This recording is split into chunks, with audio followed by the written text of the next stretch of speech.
Welcome students to my channel feel the science. আজকে আমরা করব রোলস থিওরাম। তো চলো দেখা যাক রোলস থিওরাম। রোলস থিওরাম কি? রোলস থিওরাম হলো, ধরো এফএক্স একটা এক্সের বাস্তব অপেক্ষক এবং অপেক্ষকটি a less than equal to x less than equal to b বদ্ধ বিস্তারে এমনভাবে সংজ্ঞাত যে a less than equal to x less than equal to b বদ্ধ বিস্তারে সন্তত, অর্থাৎ continuous in closed interval A B. যখন কন্টিনিউয়াস হবে তখন কিন্তু ক্লোজড ইন্টারভ্যাল, অর্থাৎ a less than equal to x less than equal to b বদ্ধ বিস্তারে সন্তত। এবং second condition, a less than equal to x less than equal to b বিস্তারে অবকলনযোগ্য, অর্থাৎ differentiable in open interval A b. And third condition হলো f a equal to a b হবে, অর্থাৎ আমরা যে ইন্টারভ্যাল নিয়েছি, যে ডোমেন এ এবং B, F A is equal to F B. এই তিনটে কন্ডিশন যদি স্যাটিসফাই করে, যদি এই তিনটে শর্ত যদি সিদ্ধ হয়, তাহলে এ ও বি এর মধ্যে এক্সের অন্তত একটি মান, ধরলাম C, x is equal to C পাওয়া যাবে, যাতে F dash C equal to 0 হয় এবং সি এর ভ্যালু কোথায় থাকবে? এ ও বি এর মধ্যে। এই হলো রোলস থিওরাম। আবার বলি, রোলস থিওরামটা ভালো করে বোঝো। রোলস থিওরাম হচ্ছে কি, এফ এক্স এক্সের একটা বাস্তব অপেক্ষক এবং অপেক্ষকটি a less than equal to x less than equal to b বদ্ধ বিস্তারে, এটা কিন্তু ক্লোজড ইন্টারভ্যাল, এই বদ্ধ বিস্তারে এমনভাবে সংজ্ঞাত যাতে a less than equal to x less than equal to b বদ্ধ বিস্তারে সন্তত। তাহলে সন্তত যখন হবে তখন কোন বদ্ধ বিস্তারে সন্তত, অর্থাৎ continuous in close interval A B. Close interval যখন থাকবে তখন এরকম থার্ড ব্র্যাকেট তোমরা দিতে পারবে, এরকম করে লিখতে পারো, অথবা বদ্ধ বিস্তারে এ এরকম থার্ড ব্র্যাকেট দিয়ে তার মধ্যে এ বি লিখে এই বদ্ধ বিস্তারে সন্তত এমন লিখতে পারো। 2 নম্বর শর্ত, a less than x less than b বিস্তারে অবকলনযোগ্য, অর্থাৎ ডিফারেন্সিয়েবল হবে তখন ওপেন ইন্টারভ্যাল। ওপেন ইন্টারভ্যালের সাইন এমন করে, ডিফারেন্সিয়েবল ইন এ বি এমন করে লিখতে পারো, ওপেন ইন্টারভ্যাল। অ্যান্ড থার্ড শর্ত কি হচ্ছে, third condition, F A is equal to F B. এই তিনটে শর্ত কিন্তু সিদ্ধ হতে হবে। এই তিনটে শর্ত যদি স্যাটিসফাই করে, তাহলে এ এবং বি এর মধ্যে এক্সের অন্তত একটি মান, একের বেশি পাওয়া যেতে পারে, একাধিক নাম্বার পাওয়া যেতে পারে, কিন্তু অন্তত পক্ষে কমপক্ষে একটা এক্সের একটা মান এ এবং বি এর মধ্যে পাওয়া যাবে, যাতে F dash C equal to 0 হয়। বুঝলে? আচ্ছা, F dash C equal to 0 হয় তার মানে কি? যে হচ্ছে আমরা যে কার্ভটা পাবো, এফ এক্স এর যে কার্ভটা পাবো, সেখানে এমন একটা পয়েন্ট থাকবে যেখানে ট্যানজেন্ট এক্স অক্ষের সমান্তরাল হবে, যেখানে স্পর্শক ওই অপেক্ষক ওই কার্ভের স্পর্শক এক্স অক্ষের সমান্তরাল হবে। আচ্ছা, ব্যাপারটা বোঝার জন্য দেখো আমরা লেখচিত্রটা ড্র করি। কি বলছে? তিনটে শর্ত বলছে, continuous a less than equal to x less than equal to b বদ্ধ বিস্তারে সন্তত। কন্টিনিউয়াস সন্তত কি বলেছিলাম? যে কোনো ব্রেক থাকবে না, ওই কার্ভের মাঝখানে কোথাও কোনো ব্রেক থাকবে না, পেন উঠবে না, একই রকম যদি কার্ভ হয় তবে সেটা সন্তত হচ্ছে এবং সন্তত বদ্ধ বিস্তারে। তো ধরো এখানে একটা পয়েন্ট, এখানে হলো এক্স ইকুয়াল টু এ, এদিকে এক্স অ্যাক্সিস আর এদিকে ওয়াই অ্যাক্সিস, ওয়াই মানে f x, y equal to f x. আচ্ছা, এখানে ধরলাম এক্স ইকুয়াল টু এ, এখানে ধরলাম এক্স ইকুয়াল টু বি। তাহলে কি বলেছে? A less than equal to x less than equal to b বদ্ধ বিস্তারে সন্তত। তাহলে ধরো এখানে এক পয়েন্ট, এখানে একটা পয়েন্ট নিলাম, এমন পয়েন্ট যে f a equal to F b হয়। তাহলে দেখো এখানে এফ এক্স, এখান থেকে এইটুকু, তাহলে কি এক্স, এখানে এক্স ইকুয়াল টু এ, তাহলে এখান থেকে এইটুকু এফ এ। আবার দেখো এখানে এখান থেকে এইটুকু এফ বি, তাহলে এফ এ আর এফ বি যদি একই সরলরেখায় থাকে তাহলে কি হবে? F A is equal to F b, third condition. তাহলে গ্রাফটা কেমন হবে? কন্টিনিউয়াস এ এবং বি এর মধ্যে, তাহলে গ্রাফটা এমন টাইপের হতে পারে। এবং সেখানে কি বললো? অন্তত পক্ষে একটি মান পাওয়া যাবে যেখানে f dash C equal to 0, অর্থাৎ যেখানে স্পর্শক এক্স অক্ষের সমান্তরাল হবে। তাহলে দেখো এখানটায় এখানে যদি আমরা স্পর্শক আঁকি তাহলে সেটা কী হবে, এক্স অক্ষের সমান্তরাল হবে এইখানে। তাহলে এক্স এর ভ্যালু এখানে কত, x is equal to c, অর্থাৎ এখানে এক্স ইকুয়াল টু সি। তাহলে গ্রাফটা কেমন, এইরকমও হতে পারে। তো শুধু যে এরকমই হবে তা কিন্তু নয়, কি বলেছে দেখো, differentiable in open interval a b. Open interval a b কেন কি, এই এন্ড পয়েন্ট যেখানে x is equal to a এবং এক্স ইকুয়াল টু বি, এখানে কিন্তু ট্যানজেন্ট মানে ডিফারেন্সিয়েবল নয়।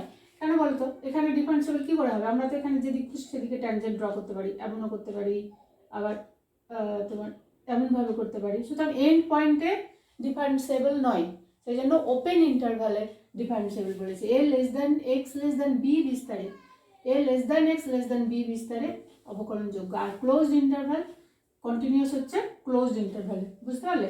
তাহলে এরকম হতে পারে, অথবা গ্রাফটা কেমন হতে পারে, এমনও হতে পারে, কিন্তু কোনো মানে সুচাল এরকম টাইপের জিনিস থাকবে না, কন্টিনিউয়াস। কিন্তু এটাও তো কন্টিনিউয়াস হবে, এই সবসময় কী হবে, কার্ভ এইরকম হবে। আচ্ছা দেখো বলে দিচ্ছি কেমন হবে না।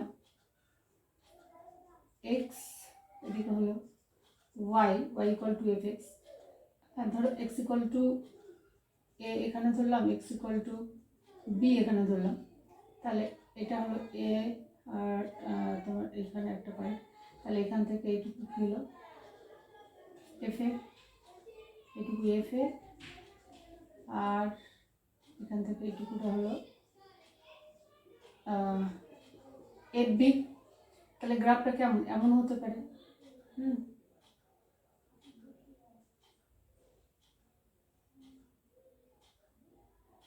এই যে গ্রাফটা এরকম হতে পারে, ঠিক আছে। তাহলে দেখো এখানেও কিন্তু কোনো ব্রেক নাই এরকম, তাহলে এটা কি হলো, কন্টিনিউয়াস হলো। হ্যাঁ, x less than equal to a less than equal to b বিস্তারে কন্টিনিউয়াস, কোথাও কোনো ব্রেক নেই। আচ্ছা, আর তাহলে এখানেও একটা পয়েন্ট দেখো, এখানে আমরা যদি স্পর্শক টানি তাহলে সেটা এক্স অক্ষের সমান্তরাল সরলরেখা হবে এইখানে। তাহলে এখানে আমরা কি বললাম, x is equal to c, ধরে নিলাম c, x is equal to c বিন্দুতে কী হলো তোমার স্পর্শক, ওই কার্ভের স্পর্শক এক্স অক্ষের সমান্তরাল, অর্থাৎ f dash C equal to 0। এখানেও f dash C equal to 0 হচ্ছে। তাহলে এরকম হতে পারে, এরকম হতে পারে, অথবা কিন্তু দেখো এরকম কিন্তু হবে না। হ্যাঁ, এরকম করে এইরকম গ্রাফ কিন্তু হবে না। কেন হবে না, কারণ কি এইখানটায় দেখো, এইখানটায় স্পর্শক আমি এরকম করতে পারবো, এরকমভাবেও করতে পারবো, তাহলে কত দিকে হচ্ছে। তো সুতরাং এখানে কিন্তু ডিফারেন্সিয়েবল হবে না। সেই জন্য কী বলে দিয়েছে যে তোমার অবকলনযোগ্য ডিফারেন্সিয়াল ইন ওপেন ইন্টারভাল, কার্ভটা একদম এরকম হবে, এবং অ্যান্ড তাহলে এ ও বি এর মধ্যে এক্স এর অন্তত একটি মান যেখানে এক্স অক্ষের সমান্তরাল হবে। এখানে কিন্তু এরকম হচ্ছে, এরকম হচ্ছে, মানে অনেকগুলো পাওয়া যাচ্ছে, যেটা শুধুমাত্র এক্স অক্ষের সমান্তরালই না, এদিক ওদিক সব দিকে হচ্ছে। সুতরাং এরকম এরকম টাইপের কিন্তু হবে না কার্ভ, ঠিক আছে। এছাড়াও আর কি হতে পারে,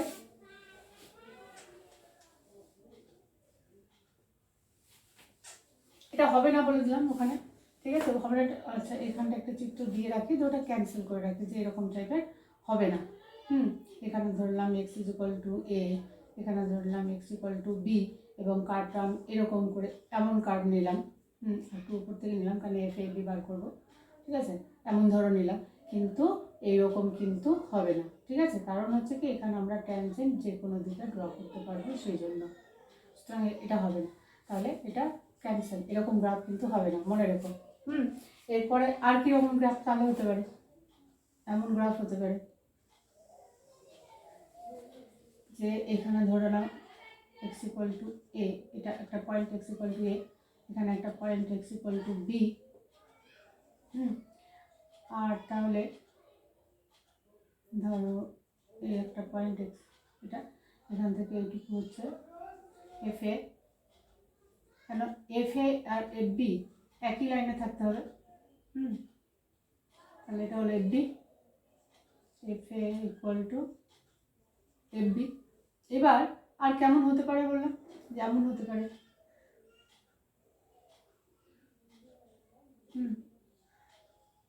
এমন হতে পারে। তাহলে যদি কার্ভ এরকম হয়, তাহলে দেখো এক্সের কতগুলো পয়েন্ট, এখানেও তোমার যদি আমরা স্পর্শক টানি তাহলে তোমার এক্স অক্ষের সমান্তরাল হবে। এখানে একটা স্পর্শক টানলাম, এটাও কিন্তু এক্স অক্ষের সমান্তরাল হবে।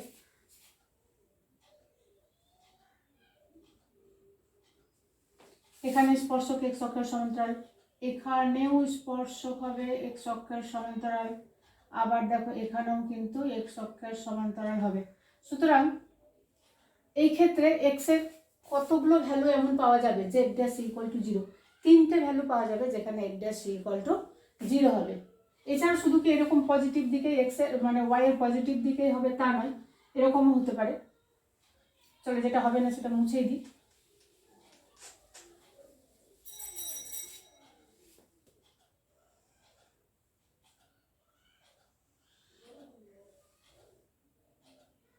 কোডটা ছোট হয়ে যাচ্ছে, কোথায় করবো সেখানে করছি একটু।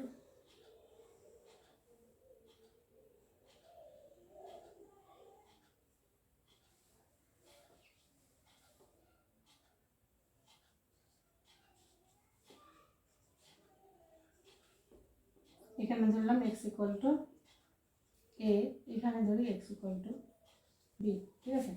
তাহলে এমনও কিন্তু কার্ভ হতে পারে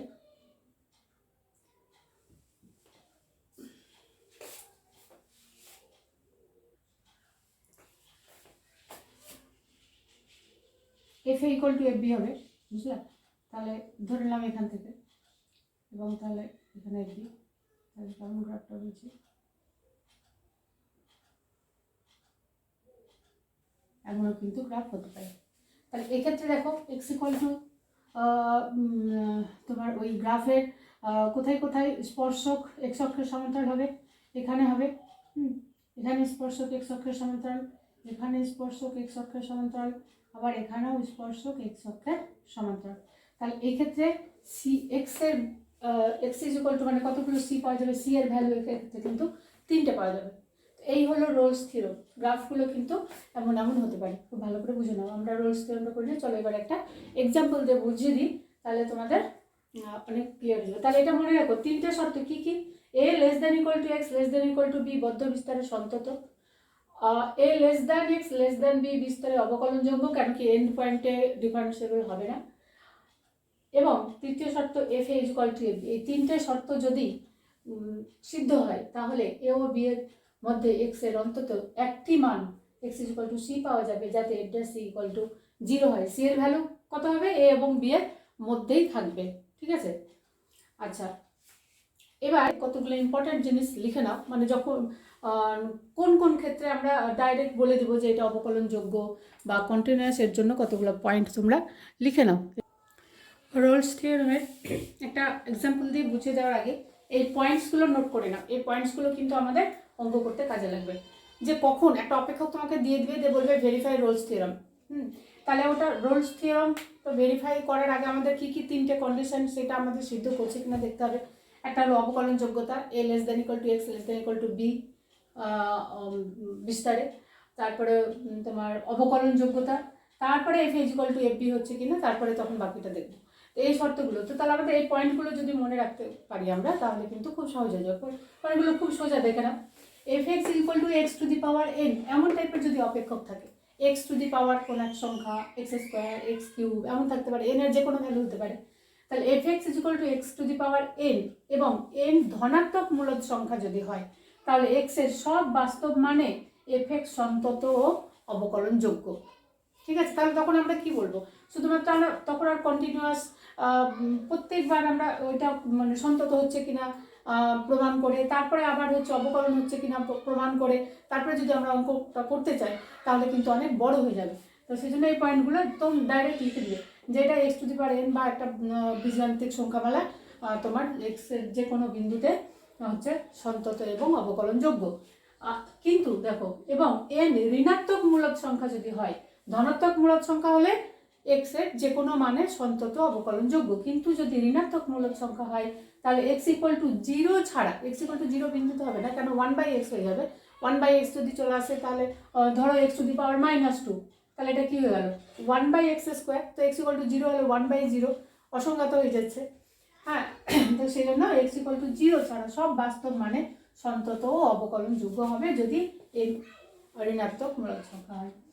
2 নম্বরে দেখো P x is equal two a0 x two the power n plus a1 x two the power n minus 1 dot dot plus a two the power n, এরকম টাইপের যদি কোনো সংখ্যামালা থাকে, কোনো বহুপদী সংখ্যামালা, সেটা এই টাইপের হয়তো ধরো এরকম আছে x cube plus 3x square plus 2x plus 1, এটা একটা বহুপদী সংখ্যামালা। তো এরকম টাইপের যে কোনো বহুপদী সংখ্যামালা এক্স এর সব বাস্তব মানে এই পি এক্স অর্থাৎ এই এরকম টাইপের অপেক্ষক সন্তত ও অবকলনযোগ্য হবে। 3 নম্বর যে কোনো সূচক শ্রেণী, সেটা a two the power x হতে পারে, a two the power x হতে পারে, এর সমস্ত বাস্তব মানে x এর সমস্ত বাস্তব মানে অবকলনযোগ্য। x এর সমস্ত বাস্তব মানে sin x ও cos x, sin x ও cos x যদি থাকে তাহলে x এর সমস্ত বাস্তব মানে কিন্তু সন্তত আর অবকলনযোগ্য। এখানে সন্ততটা লিখে দাও, অবকলনযোগ্য, সন্তত ও অবকলনযোগ্য। x is equal to 2n plus 1 pi by 2 মান সমূহ ছাড়া, অর্থাৎ পাই বাই 2 এর কোনো বিজোড় গুণিতক যদি থাকে, ধরো 3 পাই বাই 2, শুধু পাই বাই 2 বা 5 পাই বাই 2, এরকম মান সমূহ ছাড়া ওই মানগুলো বাদ দিয়ে বাকি সব মানে tan x ও sec x সব সন্তত অবকলনযোগ্য। হ্যাঁ, কেন কি tan পাই বাই 2 কি অসংজ্ঞাত, তাহলে tan এর যে কোনো বিজোড় গুণিতকই যদি আসে তাহলে সেটা অসংজ্ঞাত হয়ে যাবে। তো সেই জন্য পাই বাই 2 এর যে কোনো বিজোড় গুণিতক ছাড়া সব মানে কিন্তু সব জায়গায় কিন্তু তোমার সন্তত অবকলনযোগ্য। x is equal two n পাই মানসমূহ ছাড়া, n পাই অর্থাৎ পাই এর যদি কোনো যে কোনো গুণিতক মানসমূহ ছাড়া সব বাস্তব মানে cot x ও cosec x অবকলনযোগ্য।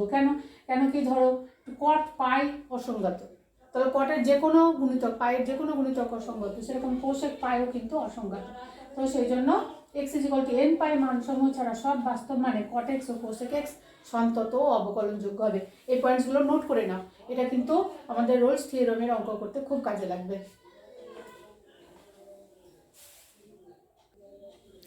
চলো একটা এক্সাম্পল হলো f x is equal to x cube minus 4x, একটি অপেক্ষক minus 2 less than equal to x less than equal to 2 বিস্তরে রোলের উপপাদ্য যাচাই করতে হবে। তাহলে রোলের উপপাদ্যের প্রথমে আমাদের কি দেখতে হবে, যে এটা সন্তত হচ্ছে কিনা, অবকলনযোগ্য হচ্ছে কিনা। এখানে বিস্তারটা কি দিয়েছে, minus 2 less than equal to x less than equal to 2 বিস্তারে fx, এটা কি ওই যে px বহুপদী সংখ্যামালা বললাম, কন্ডিশন আমরা যে পয়েন্টগুলো দিলাম যে কখন কোনটা অবকলনযোগ্য কোনটা সন্তত হবে, সেই পয়েন্টে আমরা একটা পয়েন্ট বলা ছিল যে কোনো বহুপদী সংখ্যামালা x এর যে কোনো বাস্তব মানের জন্য সন্তত এবং অবকলনযোগ্য হবে। যেহেতু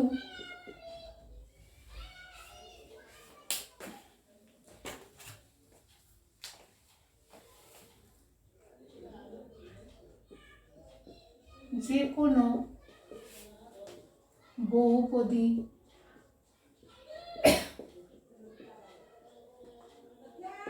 সংখ্যামালা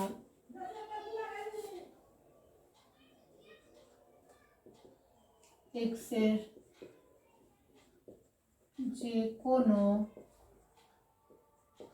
বাস্তব মানে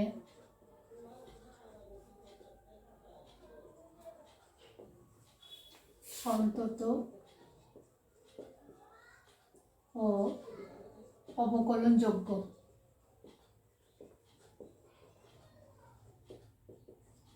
অতএব লেখাটা দেখে নাও, এমন করেই কিন্তু লিখবে, যেমন করে লিখতে হবে আমি। অতএব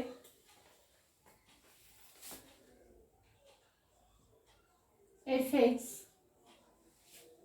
equal to x cube minus 4x, এই অপেক্ষক minus 2 less than equal to x less than equal to 2 বিস্তারে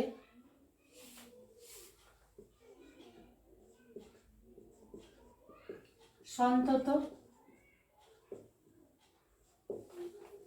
এবং minus 2 less than x less than 2 বিস্তারে অবকলনযোগ্য।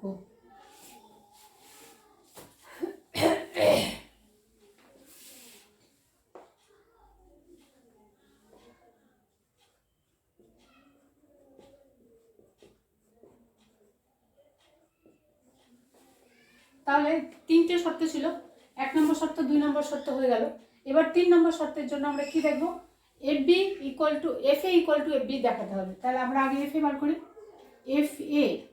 এফ এ মানে এখানে কত, এফ মাইনাস টু, তাহলে f minus two equal to minus two whole cube, এখানে এক্স এর ভ্যালু মাইনাস টু পুট করবে, minus two whole cube minus 4 minus 2 equal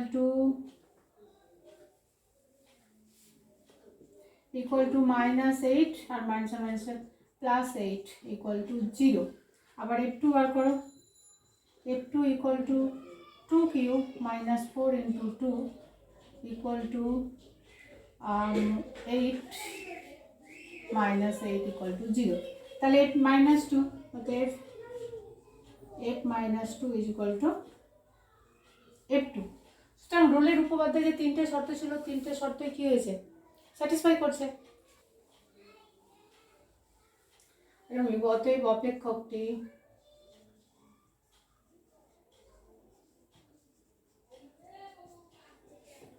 রোলের উপপাদ্যের তিনটি শর্ত সিদ্ধ করে। তাহলে মাইনাস 2 ও 2 এর মধ্যে, এটা কিন্তু মাইনাস, এ ও বি, তো এটা এ এটা বি, মাইনাস 2 ও 2 এর মধ্যে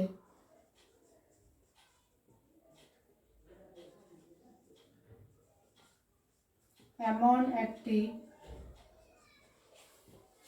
বিন্দু, এমন একটি মান লেখো, এমন একটি মান ধরি x ইকুয়াল টু সি,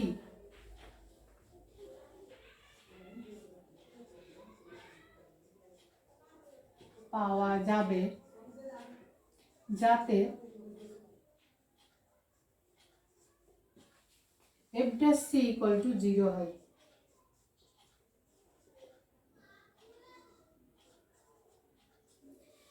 এবার দেখো fx equal to x cube minus 4x, তাহলে আমাদের f dash x বার করতে হবে, তবে তো f dash c পাবো। তাহলে ওপরের লাইনগুলো একটু মুছে দিই।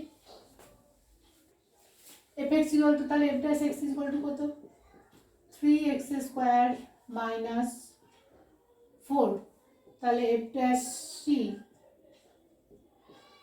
Equal to 3c square minus 4, f dash c equal to 0, তাহলে এটা equal to 0 plus c square equal to 4/3, তাহলে c equal to 2/√3 equal to 2/√3 value 1.732 equal to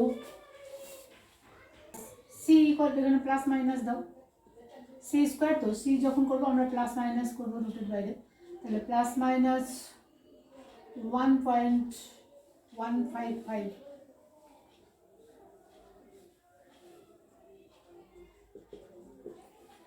তাহলে কি হলো, c এর দুটো ভ্যালু পাওয়া গেল এখানে, একটা হচ্ছে 1.c ইকুয়াল টু 1.155 আর একটা হলো মাইনাস 1.155, এবং দুটো ভ্যালুই দেখো মাইনাস 2 এবং 2 এর মধ্যে।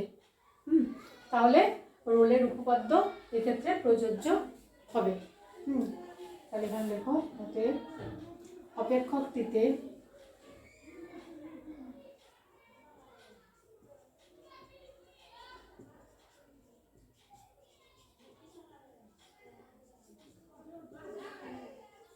রোলের উপপাদ্য প্রযোজ্য হবে।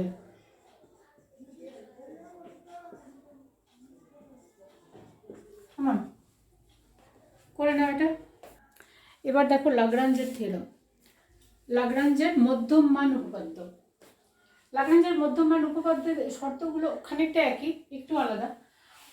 দেখো, a less than equal to x less than equal to b বদ্ধ বিস্তারে সঙ্গত x এর একটি বাস্তব অপেক্ষক fx যদি এমন হয় যে, 1 নম্বর শর্ত হচ্ছে ওই রোলস থিওরেমের যে শর্তটা ছিল সেটাই, a less than equal to x less than equal to b বদ্ধ বিস্তারে সন্তত 2 নম্বর কন্ডিশন, রোলস থিওরামের 2 নম্বর কন্ডিশনটাই a less than x less than b বিস্তারে অবকলনযোগ্য, তবে a ও b এর মধ্যে অন্তত একটি মান ধরি x c পাওয়া যাবে এমনভাবে যে, এইটা হচ্ছে ল্যাগ্রাঞ্জের থিওরামের রোলস উপপাদ্য থেকে একটু আলাদা।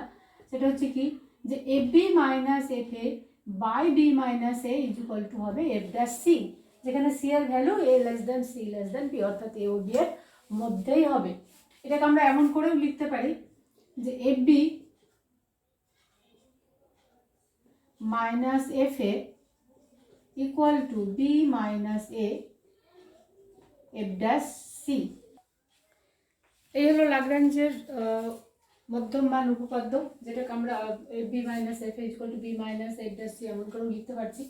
এবার দেখো এটা কিন্তু আরও অনেক ভিন্ন ভিন্ন রূপ আছে। তার মধ্যে একটা দেখো, আমরা যদি বি মাইনাস এ কে এইচ ধরি, b minus a equal to যদি এইচ লিখি, তাহলে a equal b equal to কী হবে, b equal to a plus h, b equal to হবে এ প্লাস এইচ। আবার সি এর ভ্যালু যেহেতু এ এবং বি এর মধ্যে, তাহলে সি ইকুয়াল টু আমরা লিখতে পারবো, এখানে লিখতে হবে যেহেতু সি এর ভ্যালু এ এবং বি এর মধ্যে, অর্থাৎ সি ইকুয়াল টু আমরা লিখতে পারবো a plus b minus a into theta.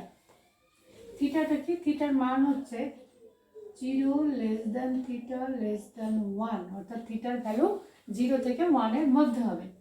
তাহলে সি ইকুয়াল টু আমরা কি লিখতে পারছি, b minus a equal to, তো এইচ ধরেছি, তাহলে সি ইকুয়াল টু দেখো লিখতে পারবো a plus b minus a equal to h, তাহলে a plus theta H.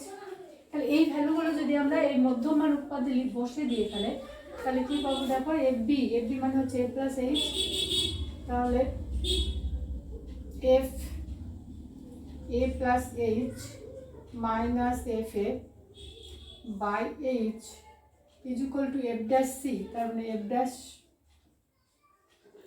A plus theta h, বা এটাকে আমরা এমন করেও লিখতে পারবো f a plus h, a কে যদি ওইদিকে আছে, এইচ দেখো এদিকে কোনাকুনি গুণ হয়ে যাবে, আর একটা যদি ওইদিকে নিয়ে যায়, তাহলে f a plus H into f dash a plus theta H, যেখানে 0 less than theta less than 1। আবার একে যদি এক্স দিয়ে লিখি, আমরা এক্স দিয়ে এর জায়গায় যদি আমরা এক্স লিখি, তাহলে এ ইকুয়াল টু এক্স লিখলে তাহলে মধ্যম মান উপপাদ্য কী হয়ে যাবে, F x plus H equal to f x plus H into f dash x plus theta H, যেখানে 0 less than theta less than 1, থিটার ভ্যালু কিন্তু 0 থেকে 1 এর মধ্যেই হবে। বুঝতে পারলে? এবার চলো এক্সাম্পলগুলো দেখি। এক্সাম্পল না, এক্সারসাইজ 3B। এবার আমরা কিছু এমসিকিউ করি। এক্সারসাইজ 3B এর কিছু এমসিকিউ অঙ্কগুলো করি, তাহলে তোমাদের ল্যাগ্রাঞ্জের মিন ভ্যালু থিওরাম মানে ল্যাগ্রাঞ্জের মধ্যম মান উপপাদ্য এবং রোলস থিওরাম অনেকটাই ক্লিয়ার হয়ে যাবে। তাহলে এক্সারসাইজ 3B এর এমসিকিউ অঙ্কগুলো দেখো। 1 নম্বর অঙ্ক দেখো, এফ এক্স হলো এক্স এর একটি অপেক্ষক এবং এ বি বিস্তারে বদ্ধ বিস্তার, এটা ক্লোজড ইন্টারভাল এ এবং বি বিস্তারে এমনভাবে সংগত যে এ বি বিস্তারে এফ এক্স সন্তত এ বি বিস্তারে এফ ড্যাশ এক্স এর অস্তিত্ব আছে এবং f a equal to F b হয়, তবে এফ এক্স অপেক্ষকের উপর রোলের উপপাদ্য প্রযোজ্য হবে। কখন প্রযোজ্য হবে? যদি তিনটেই সিদ্ধ হয় তবে প্রযোজ্য হবে, তাই না? তাহলে এটার অ্যান্সার হবে ডি।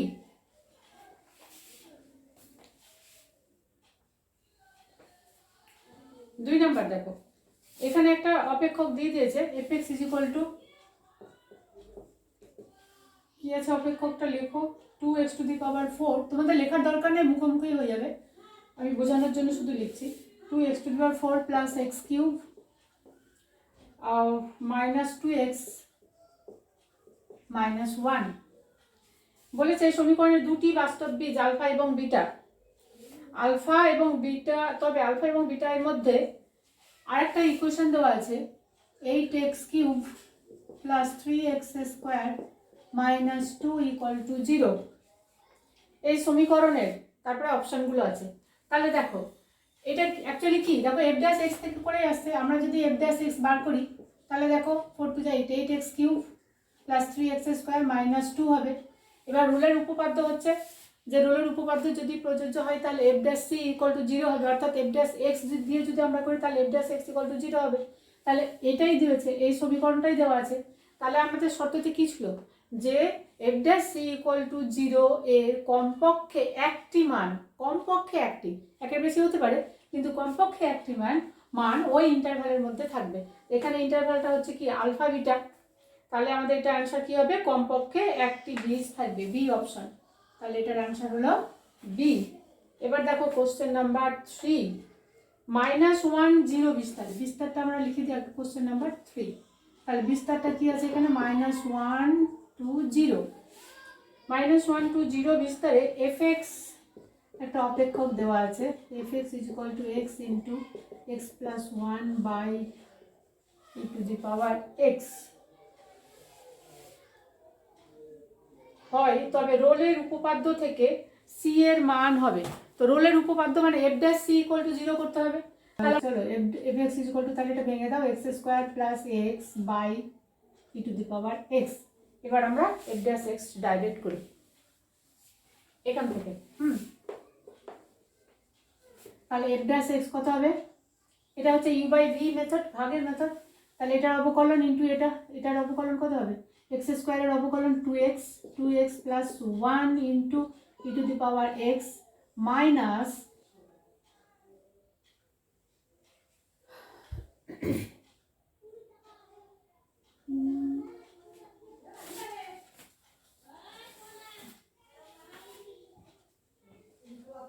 তাহলে আমরা c এর কটা ভ্যালু পেলাম, একটা পেলাম 1 প্লাস √5/2 আর একটা হচ্ছে 1 মাইনাস √5/2। কিন্তু এই ভ্যালু 1 মাইনাস √5/2 এটা কিন্তু ইন্টারভ্যাল আছে -0 ও -1 to 0, সুতরাং আমরা এই ভ্যালুটাই নিব। 1 প্লাস √5/2 এটা তো গ্রেটার দ্যান 0 হয়ে যাবে, তো আমরা সুতরাং এই ভ্যালুটা নিব না। সুতরাং c এর ভ্যালু কত হলো, এই ভ্যালুটা তাহলে আমরা নিব না, কেন কি ইন্টারভ্যালের মধ্যে পড়ছে না, -1 to 0 ইন্টারভ্যালের মধ্যে নেই। তাহলে আমরা c এর ভ্যালু কত নেব, অতএব c ইকুয়াল টু 1 মাইনাস √5/2। তাহলে অপশন কত, অপশন নাম্বার হলো সি নাম্বার অপশন। তাহলে 3 অপশন সি হলো অ্যান্সার, সি হলো অপশন। ঠিক আছে, করে নাও, মুছে দিই এটা।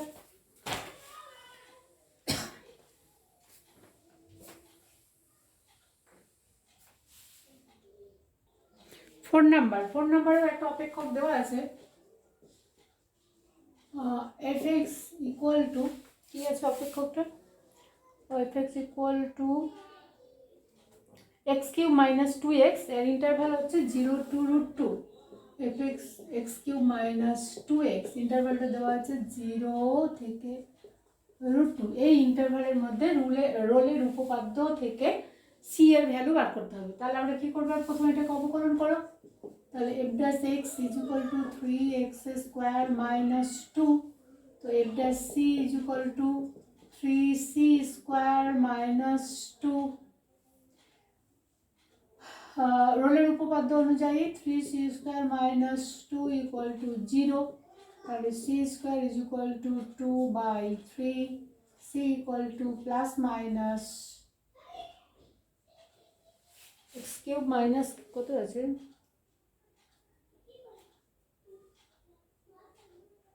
2x আছে। তাহলে c ইকুয়াল টু হলো প্লাস মাইনাস √2/3, অর্থাৎ c ইকুয়াল টু প্লাস 2/3 বা মাইনাস √2/3। কিন্তু তাহলে এখানে অপশন কোনটা হবে, এখানে অপশন তো এরকম কোনোটাই নয়, তাহলে এদের কোনোটি নয়, অ্যান্সার হবে ডি অপশন। তাহলে 4 নাম্বার ডি হবে অ্যান্সার, কোনোটি নয়, এখানে এই অ্যান্সার তো অপশনে নেই। তাহলে এবার 5 নাম্বার দেখো, এ বি বিস্তারের সঙ্গত একটি অপেক্ষক x এমন যদি হয় fx এ বি বিস্তারের সন্তত, এ বি বিস্তার অবকলনযোগ্য, এবি বিস্তারের দ্বিতীয় ক্রম অবকলনযোগ্য, তবে অপেক্ষক লাগরাঞ্জের মধ্যমান উপপাদ্য প্রযোজ্য হবে। আচ্ছা, লাগরাঞ্জের মধ্যমান উপপাদ্য আমরা দেখালাম, সেখানে দ্বিতীয় ক্রম অবকলনের কোনো জায়গা নেই, তাহলে আমাদের এখানে কোন কোন শর্ত দুটো লাগছে, 1 এবং 2। তাহলে অপশন কোনটা হবে, অপশন বি 1 এবং 2 সত্য হয়। ঠিক আছে, তাহলে 5 নম্বরে হলো অপশন বি 1 এবং 2 সত্য হলো। এবার হচ্ছে 6 নাম্বার, যদি x প্লাস 1/x এবং এটা একটা ইন্টারভাল দেওয়া আছে, অপেক্ষকটা হচ্ছে, এটা মুছে দিই, দিয়ে করি, জায়গা পাওয়া যাবে।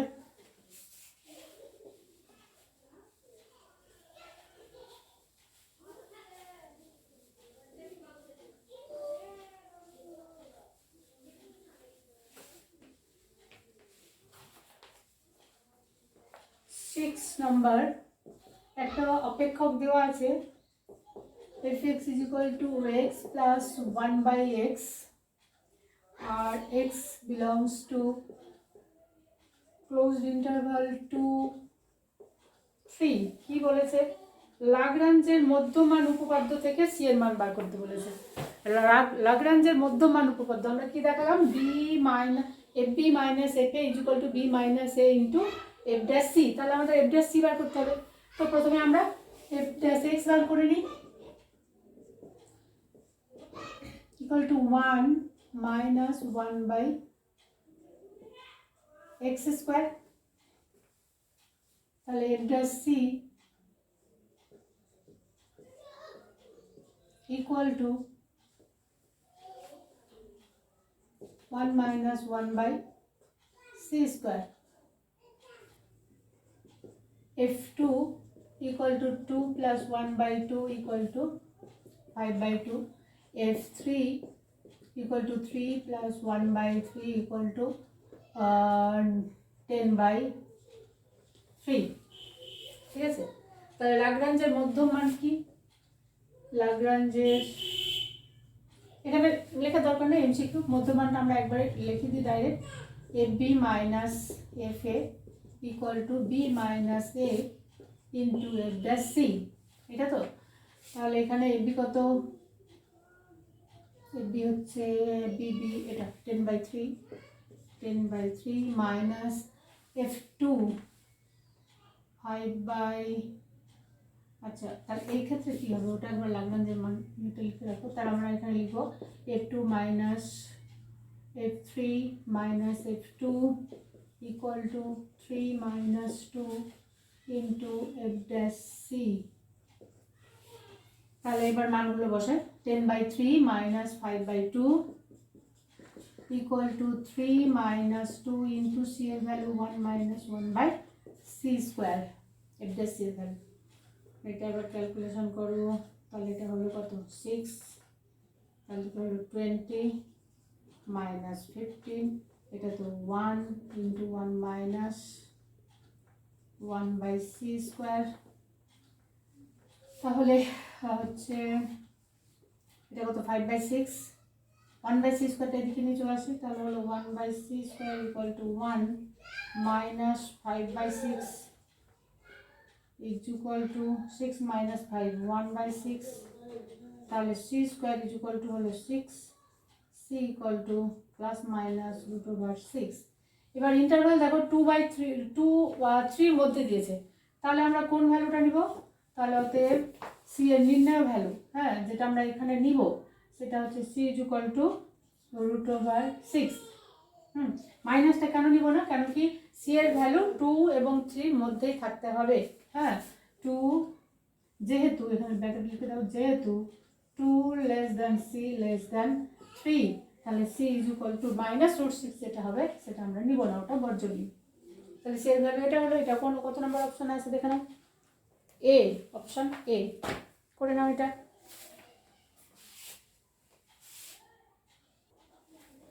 এবার 7 নাম্বার দেখো, যদি লাগরাঞ্জের মধ্যমান উপপাদ্য f4 মাইনাস f1 এমন দেওয়া আছে, f4 minus f1 equal to 4 minus 1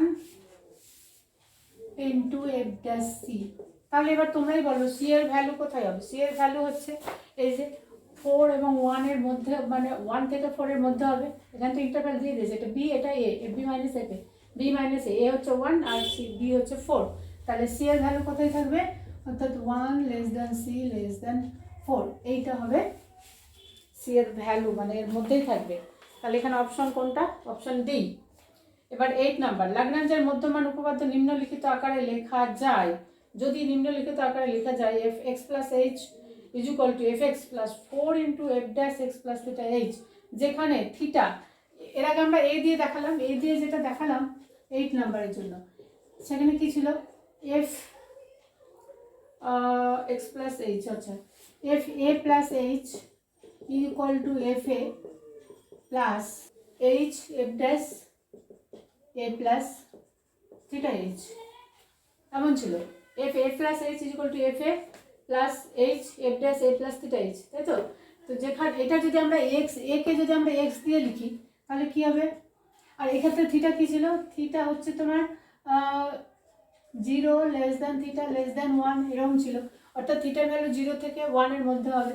তাহলে একে যদি আমরা এক্স দিয়ে লিখি তাহলে F x plus H is equal to f x plus H F dash x plus theta H, এটাও কিন্তু ল্যাগ্রাঞ্জের মধ্যমান উপপাদ্যের একটা রূপ, এটাও মনে রেখো। যদি এমন হয় তাহলে কি হবে, 0 less than theta less than 1 হবে কিন্তু, ঠিক আছে। তাহলে এক্ষেত্রে থিটাটা কি হবে, 0 less than theta less than 1, অর্থাৎ অপশন কোন অপশনটা, সি অপশন। এবার 9 নাম্বার দেখো, এটাও ল্যাগ্রাঞ্জের থেকে, এটা মুছে দিই।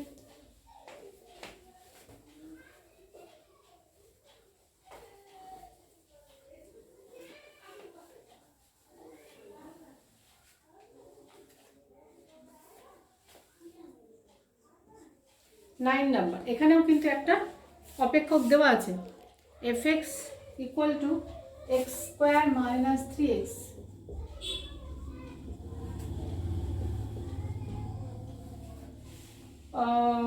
ইন্টারভ্যাল হচ্ছে 1 3, x belongs to closed interval 1 3। এবার কি বলা হয়েছে, ল্যাগ্রাঞ্জের মধ্যমান উপপাদ্য থেকে সি এর মান বার করতে বলেছে। তাহলে সি এর মান আমাদের এফ বি এফ ওয়ান এগুলো সব লাগবে, তাহলে বার করো, এফ ওয়ান করো, F one is equal to 1 minus 3 is equal to minus 2, F 3 equal to 3 square minus 3 into 3 equal to g minus f1, f3 minus f1 equal to b minus a, b minus a তার মানে হচ্ছে 3 minus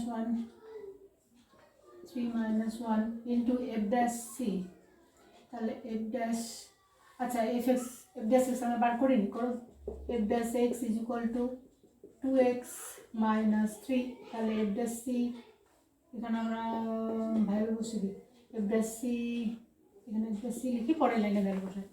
চলো F three কত হলো, তাহলে f dash C equal to 2c minus 3, f three 0, তাহলে 0 minus f one minus 2, 0 minus 2 equal to 2 into 2c minus 3, তাহলে এখানে হলো, তাইটা কত হলো, minus plus 2 is equal to 2 to the 4, 4c plus 6, sorry minus 6, 4c minus 6, 6 এদিকে নিয়ে আসলে হলো 4c is equal to 2 plus 6 8, c is equal to 8 by 4 2, অতএব c equal to 2 কত নম্বর অপশনে, অপশন এ, অতএব 9 এর অ্যান্সার হলো অপশন এ, ঠিক আছে। তাহলে আজকে এমসিকিউগুলো করলাম, নেক্সট ভিডিওতে অতি সংক্ষিপ্তগুলো করে দেবো, তোমরা অতি সংক্ষিপ্তগুলো করার চেষ্টা করো, না হলে অবশ্যই বলবে, কমেন্ট বক্সে কমেন্ট করবে। Wish you all the best, thank you.